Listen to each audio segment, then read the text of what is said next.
Okay, well, thank you for joining me, ladies and gentlemen. It's always a blessing to have such a nice crowd to talk to. Thank you for being here. Today, I'm going to present you Houses of Wonder, exploring museums, aquariums, and zoos across the world. And I had a couple people ask about this building right here. We'll get to that. All right, so we'll start here. So our first category, I'm going to talk about the oldest of these three. So the oldest zoo, the oldest aquarium, the oldest museum. So for the oldest zoo, we've got the Schönbrunn Zoo in Vienna, Austria. So you can see here the main center of the zoo right here in the middle of Vienna.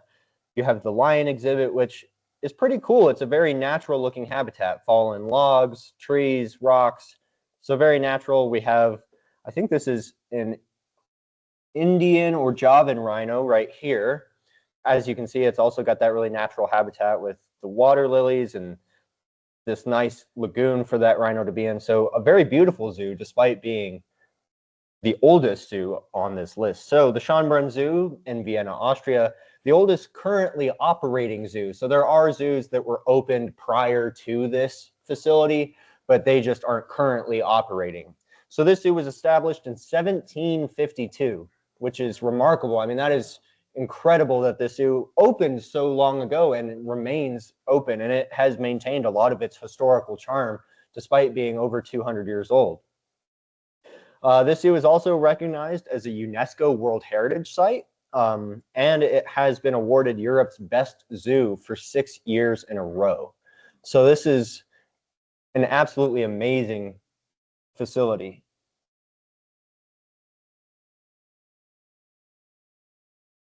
Hey, Bob. All right. So yeah, we've got a UNESCO World Heritage Site, which is not common to see. You know, usually these are reserved for, you know, sculptures or statues or, you know, ancient cities that have been unearthed. So it's quite cool to see a zoo that is old enough to be classified as a World Heritage Site. This conservation focused, so zoos have a couple different objectives. Some zoos are more entertainment focused, where, you know, they have the animals there with the priority that the person at the zoo is being able to view that animal at its best. Conservation focused facilities are more about the animal, trying to provide them habitats that are similar to their natural environments. So typically conservation focused facilities will have larger habitats for their animals, and sometimes you may not see the animal. They might be, you know, a couple hundred yards away from you, and you might not be able to see them as well. This facility specifically is home to more than 500 species of animal. And so if you're going here to the Schönbrunn Zoo, you're going to see a nice variety of creature. All right. Now we've got the oldest museum. This is the Capitoline Museum in Italy. It was started by a pope in 1471. His name was very complicated, so I didn't even provide it. So I wouldn't mess up his name. This beautiful collection began with a donation from this Pope in 1471, and then in 1734, Pope Clement VII, if I'm doing my Roman numerals correctly, opened the gallery to the public. So while this, you know, museum has been around since, you know, before the 1500s, it's been a publicly open gallery since 1734, making it by far the oldest museum in the world. So it's housed in Rome, Italy. The main square outside of the museum was designed by Michelangelo in 1536. So he's got his handprints all over Italy. So we can go back. We've got this ancient statue of Medusa. Here we have a view from the outside of the museum, and then we've got one of the pieces of art housed within the facility. All right. Move on. Now we've got the oldest aquarium. So as you can imagine, aquariums, you know, were a little more difficult to start, especially as old. So this aquarium started in 1872. As we can see, we've got this Gothic Victorian type architecture. I love the lighting in here. I'm sure they didn't have bright rainbow LED lighting back in 1872, but they do now. You can see a lot of this old stonework that's still there. It's absolutely gorgeous. You can see the patina that's gathered on this stone over, you know, 200 years. And then here we can see some of the actual aquarium. So pretty cool. It's almost like a, you know, a museum in and of itself. Even though it's an aquarium, you're going back into the past to see, you know, one of the first instances of, you know, a public aquarium. So as I mentioned, the interior remains in that Gothic Victorian style. Despite the building seeing many renovations over its years, they've added and subtracted different elements to this museum. It's been owned by multiple different municipalities and companies and people. So it's gone through many hands over its time. The Sea Life Company has owned the aquarium since 1991. So they've owned it for a little over 30 years. But it has seen many changes of hands over its lifetime. Okay. Any questions about our oldest entrance into the series? The Brighton Zoo is located in Brighton, UK, so it's in England. All right, now we're into our largest. So we've got the North Carolina Zoo, which by acreage is technically the largest zoo in the world, although there are different ways to classify the size of a zoo. And there's some other contenders for the title, but the North Carolina Zoo is up there among one of the largest. Again, this is a conservation focused type zoo. So you can see they've got these massive enclosures that, you know, you may not see, you know, for those of us who have been to the Denver Zoo, you know, the elephants have a pretty large exhibit, but it's not quite as expansive as something like here in the North Carolina Zoo. We've got polar bears, we've got rhinos. Let's see. Yep, this location focuses on North America and Africa. So some zoos, you know, they focus on all over the world. You'll see, you know, Asian animals, European animals, North American, but this facility focuses specifically on North America and Africa. So they have some really cool creatures that you may not see elsewhere in the world. You know, things like wolves and grizzly bears and all kinds of things like that. Largest natural habitat zoo with over 500 developed acres. This is a massive facility, again, focused on conservation so that these animals can have habitats that are more indicative of what they would have in the wild. You know, lots of these animals roam over acres and acres of land. And so it takes large facilities like this to provide them a habitat that's anywhere close to what they may have in the wild. Right. Yeah, so they, you know, they've got their water, which is cooled, and so if they get hot, you know, there's also that.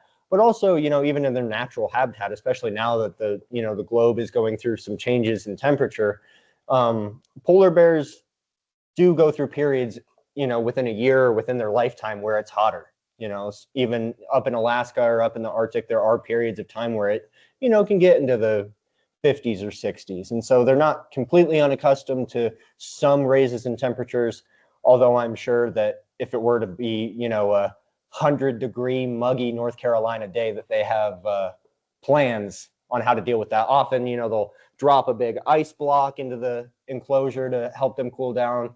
They'll get into the water to cool down. So I'm sure the zoo has a couple contingency plans for if North Carolina feels like North Carolina. This zoo is one of only 2 state-funded zoos in the United States, the other one being the Minnesota Zoo, which I've actually been to a long, long time ago, although not that long compared to compared to some things. But yeah, so one of the state-funded zoos, so pretty cool to see, you know, state funding keeping one of these facilities up and running. All right, now we've got the Smithsonian Institution. I'm sure we all know the Smithsonian rather well. Not only are some of their individual buildings some of the largest in the world, but they've also got multiple buildings. So we've got, you know, the Natural History Museum, the Aviation Museum.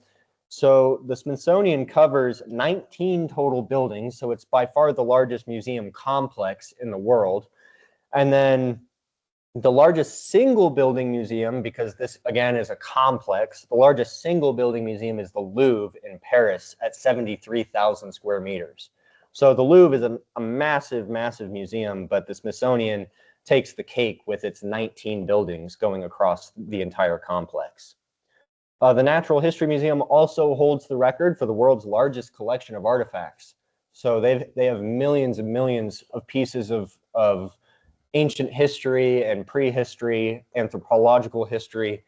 And a lot of their artifacts that they hold aren't even for view by the general public. They have massive artifact structures beneath all the buildings to hold these millions of different pieces. Oftentimes they're used for research or they're being stored. It's not uncommon if we're talking about something like a dinosaur fossil for someone to go to the Smithsonian and take another look at a fossil that's been discovered, 80 years ago and reclassify it. That's happened dozens of times where a fossil is discovered and they say, oh, this is an herbivore dinosaur that belongs to this classification. And someone will come along years later and look at that bone and say, well, given everything we've learned in the meantime, I actually think this is a carnivorous dinosaur of this classification. So there's all kinds of research and reclassification going on at the Smithsonian outside of public view. But I'm sure we're all glad that they have everything in the public view as well, because it is just an amazing place to go and see things like absolutely gorgeous fossils and taxidermy and things from anthropological history. And for those of us who like our aeronautics, their aeronautic museum is just amazing. Okay, we went through that information. All right, then we've got the largest aquarium in the world. This is the Qinlong Ocean Kingdom in China. You can see here at this lower picture, this is the building. You're not going to see a facility quite like this anywhere else in the world. I mean, this is an absolutely massive structure that holds millions and millions of gallons of water. We can see a whale shark exhibit here with this massive, massive glass viewing area. If I recall correctly, this glass sheet that allows people to view this aquarium, it's the largest open viewing area of glass anywhere in the world. So they've set records in many different ways. And then you have their beluga whale exhibit. They're home to all kinds of creatures at this Chinese aquarium. So this facility in Hengqin, China, cost over $1.4 billion to make. So they probably needed to fundraise a little bit to get this thing built. To equate that to something in the United States, a lot of these brand new football stadiums that are being built, can hold 75, 80,000 people, hold massive events. Those cost anywhere from $1 to $2 billion to make. So to give you a sense of the scale and the size of this building, yeah, imagine a football stadium as an aquarium. So this aquarium is the largest in the world by water volume, holding over 12 million gallons of water across the entire building. It's almost an inconceivable amount of water to think being held in one place. And they've got polar bears, whale sharks, beluga whales, and killer whales. So all of those large aquatic creatures that we think of are here at this aquarium. So just an absolutely sensational place to go. Be pretty cool to go one day, although I imagine the travel would be difficult from here. You probably have a 20-hour flight, probably a multi-hour train ride, but might be worth it to go see this beacon of aquatic keepings. All right. Okay, for those of you who are curious about the starting slide, here we go. We found it. So most beautiful, we've got the Royal Ontario Museum. So this museum, not only has it been around for a long time, but it also had this massive metal and glass structure added to the front facade of the building in, let's see, I think it was, the 2000s. So it's just an absolutely gorgeous building. So you have the combination of this beautiful, ornate, crystalline looking structure, and then you go inside and you have all of the charm of a museum that's been around for 100+ years. So just an absolutely gorgeous place. If anybody wants to go, let me know and I'll tell activities. Hey, travel by leisure care. Travel by leisure care. We're going to Ontario. So yeah, just let me know. They've got all kinds of artifacts. They are the largest museum in Canada at over 800,000 square feet. Again, that's hard to conceptualize a building that large. They are, again, the largest museum in Canada, founded in 1914. So you've got, a building that's been around for 110 plus years, and they hold 18 million different items. So, you know, they're in line with the Smithsonian. They are holding millions of artifacts, again, for research, for public display, sometimes for, you know, just conservation, making sure that the artifacts, you know, stay out of private collections. Now, private collections, you know, have their own use case. You know, they're still being kept out of, you know, disrepair or things like that. But at least for museums like this, they allow people to come in and do research and still interact with these artifacts despite them being outside of the public view. Give us one more view of this just beautiful structure. Square feet, yep. 800,000 square feet. Yeah, I mean, you're talking, yeah, I mean, you're probably talking a couple acres. Yep, a couple of acres in land area that you're covering by this. So it's a big space. I mean, you think about a museum, you know, something like, again, the Denver Nature and Science Museum, it, you know, it takes you a couple hours to walk through a building like that. So it's a very large space, especially when you consider that they have multiple floors. You know, you're almost on a hike trying to go see all these artifacts. All right. Most beautiful aquarium. I had someone ask me earlier today, is the Monterey Bay Aquarium on this list? It sure is. One of the most well-renowned aquariums in the world. It's been around for quite a while. It's not necessarily the largest aquarium in the world, but it is absolutely gorgeous. It is, you know, highly spoken of. Here we can see a picture of the kelp forest. So this was the first living kelp forest ever displayed in an aquarium, and it is a sight to behold. So you can see this kelp or seaweed growing all down the length of the aquarium, and then you have the animals that live within its forest. And so it's an amazing ecosystem to see out in the wild, and such an opportunity to be able to see it right in front of you, because these forests are just like, you know, land forests, the trees and the underbrush and all those things. It helps support just a massive diversity of wildlife. Here you can see the sea turtles and the stingrays and the large pelagic fish swimming across this.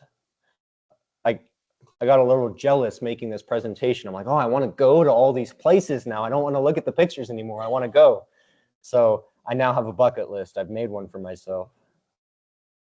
So as we mentioned, the Monterey Bay Aquarium opened in 1984 at the site of a defunct cannery, which is pretty cool. You're taking a place where they packed fish and got it ready to sell, and now they're keeping fish ready for people to watch and see.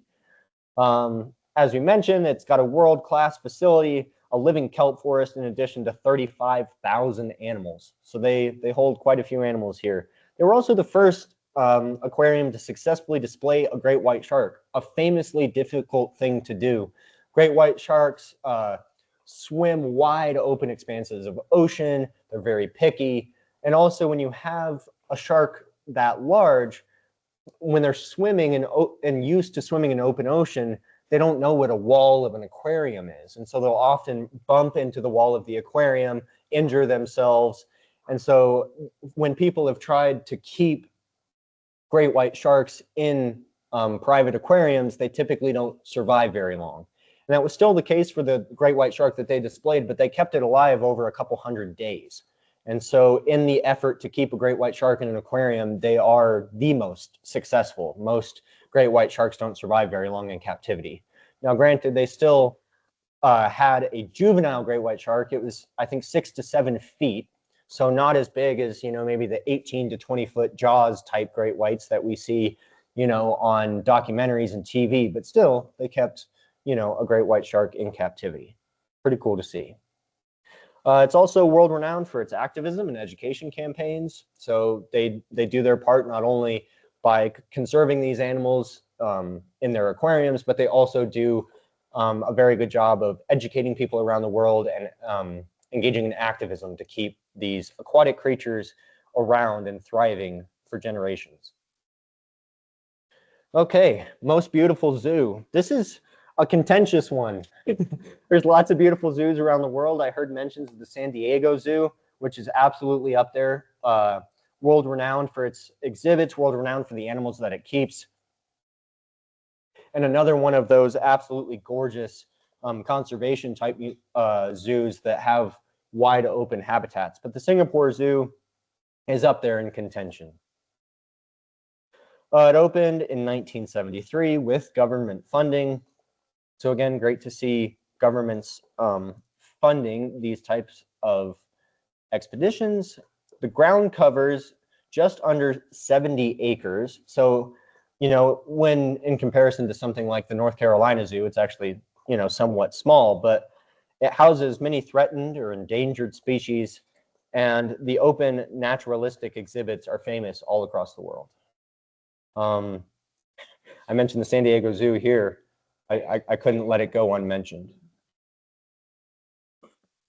All right, we have some honorable mentions.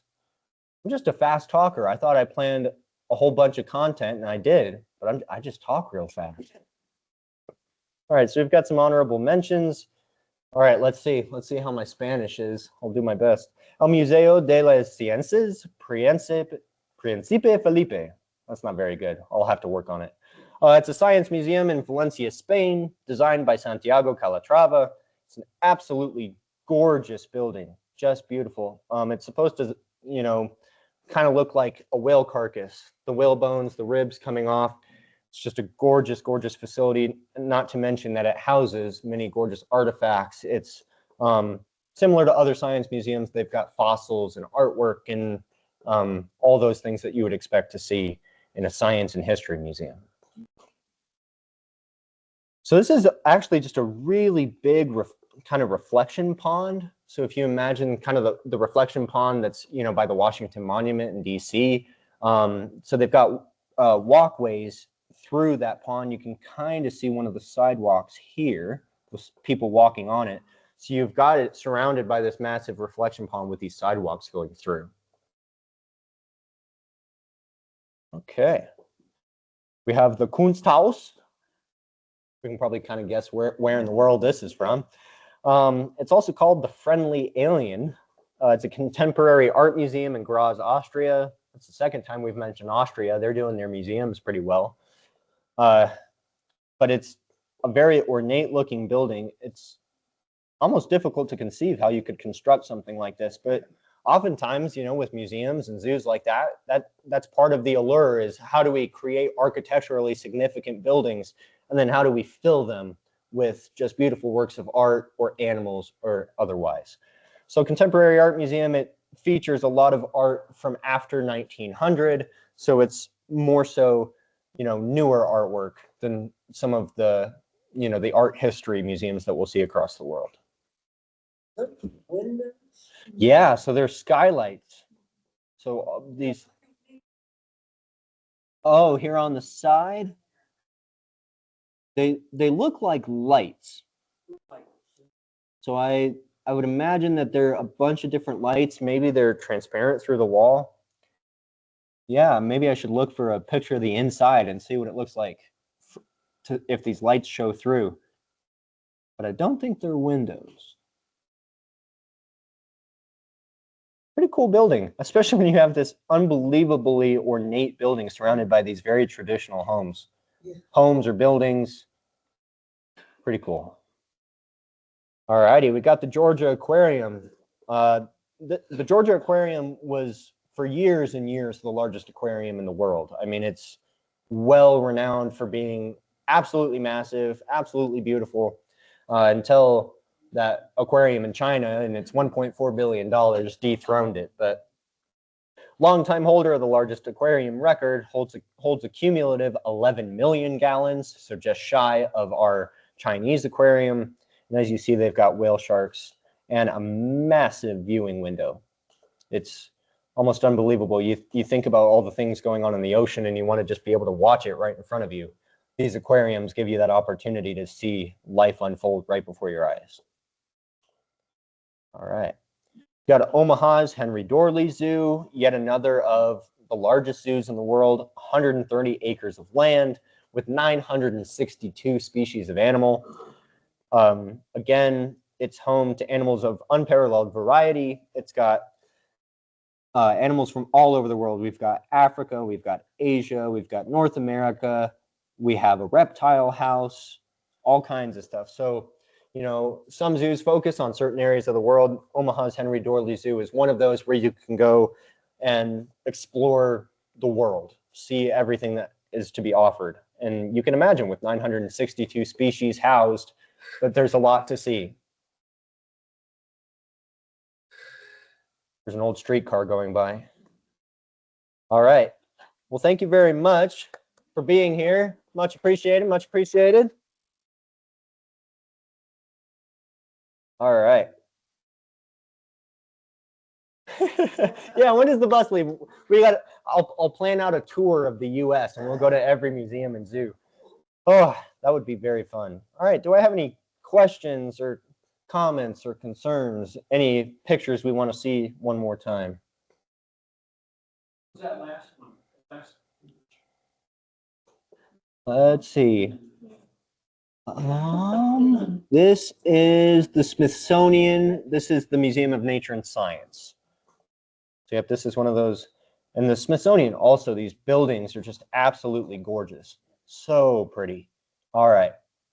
Well, I thought I had more for you today. I thought I'd go 45 minutes, but I underestimate my speech. All right. Well, thank you so much.